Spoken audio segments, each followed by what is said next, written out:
डभोई के ST bus depot से जुड़ी हुई ये खबर सामने आ रही है। दरअसल कल गुजरात में चुनाव को लेकर मतदान प्रक्रिया आयोजित होने जा रही है।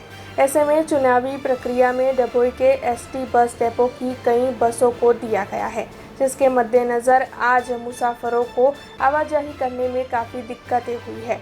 बस में जितनी बैठक व्यवस्था है उससे ज़्यादा मुसाफिरों को एक ही बस में यात्रा करनी पड़ी है, जिसके मद्देनज़र परेशान हुए यात्रियों की ओर से डभोई के एसटी बस डेपो पर हंगामा मचा दिया गया है। અમારા ડભોઈ ડેપોમાંથી 20-25 બસ ફાળવવામાં આવી છે। એના કારણે અમે અહીંયા કોમ્પ્યુટર ક્લાસ આવીએ છીએ।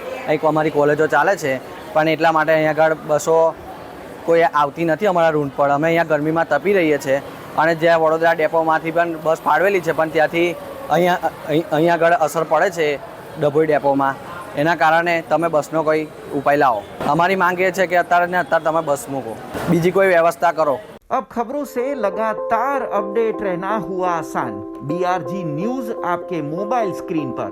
आज ही BRG न्यूज की mobile app Google play store और ऐप स्टोर से डाउनलोड करें और खबरों से लगातार जुड़े रहें।